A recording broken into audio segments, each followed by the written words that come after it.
So, last time we talked about, we just broached the subject of y'all having sexual problems in your relationship. So this time, for this session, I'm going to give you an assignment.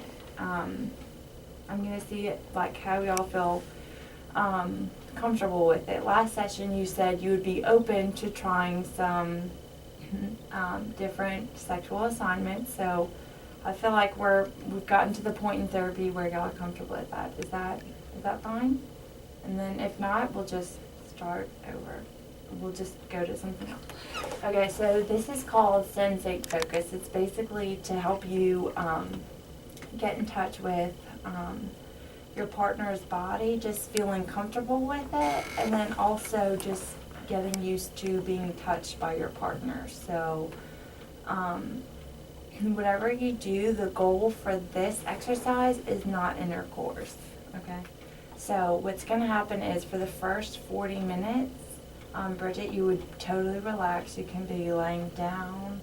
I suggest laying down in bed, and Donnie's just going to touch you for 40 minutes, just in different areas, wherever he feels comfortable.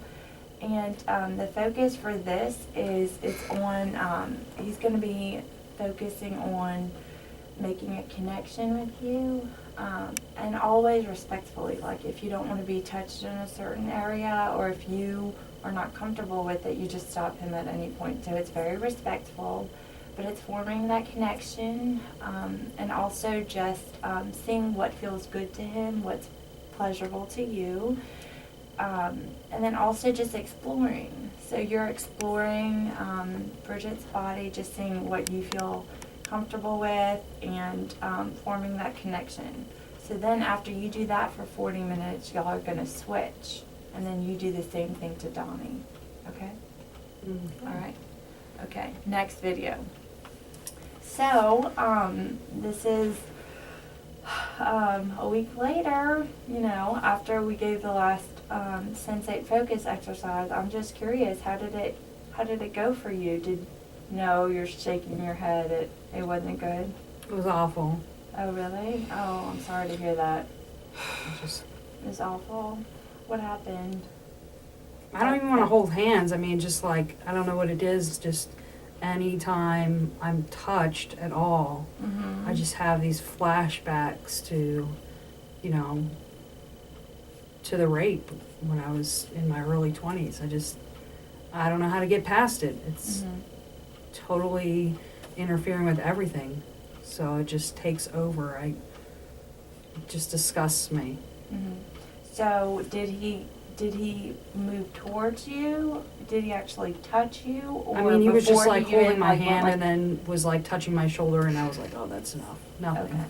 I got Okay. up. You got up and left? Did you walk out of the room? Or? She walked out. She walked out of the room. She didn't talk to me for the rest of the night. Mm-hmm. I mean, we didn't even get to try like my turn where she would touch me, like anything like that. It was Mm-hmm. it was just straight out of the room. After hands, it was a done deal. Mm-hmm. Well, definitely. This is the first time you're mentioning the rape in here. Mm-hmm. What is it like for you to talk about with me? Like, have you told Donnie before, or? I think we talked about it when we first dated years ago, but Mm-hmm. I probably just glossed over it. It's not something I'm comfortable with. Mm-hmm. Every therapist wants to talk about it, and I don't know. Right. Have therapists in the past talked about it with you? Yeah. Mm-hmm. Mm-hmm. And do you feel like there's some unfinished business there where you're like, you want to Yeah, explore probably. that more? Probably. Okay. Usually at this point, because that's a major thing, if you want to come in individually and we'll work on healing from, just inner healing from what you've experienced with the rape, we can do that. And then we also, that's in addition to couples therapy. Would you be up for that? Yeah, I think I need to do some personal process work. Yeah, definitely. And we'll just pause, put a pause on the sexual assignment because you've been through a trauma. Mm-hmm. So what is that like for you, hearing that? Did you realize the rape was still an issue for her? I assumed, Mhm. but it's very difficult because I mean, I want to have a physical connection with you. Mhm. And I feel that it's almost as if like you're transferring, you know, this onto like me being the aggressor of that night. And I know you've told me so many times that, you know, you don't see me in that light. So it's just difficult for me to process, you know. I want to be affectionate with you. I want to be with you. I want to be intimate with you. But how, you know, when we get to a thing like that, it is frustrating.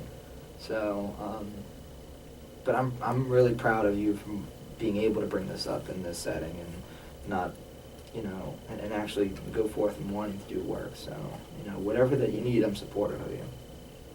Thank you. What is it like for you to hear him say that he's proud of you? Well, I mean, it's awkward because, I mean, it's nothing like that he did or I did. But I mean, it feels good to know that I'm supported. And, you know, I want his needs to be met also, so it is something that I definitely need to work on. Mm-hmm. I just heard several positive things. First of all, when you spoke, you said you felt like the aggressor, and that's not the positive part. We'll address that. But you looked directly at her, and you stopped looking at me. Y'all looked at each other, so y'all are communicating more than y'all were in the last session. So I see progress there. And then also, you just said it wasn't his fault, and it's not your fault. That's great. That tells me that you've made some progress in processing the rape and just understanding that it's not your fault, even on a cognitive level. If your emotions are saying something else like, no, stop, you know, at least you know in your head that it wasn't your fault, so that's good. Has it been 1 minute? Okay.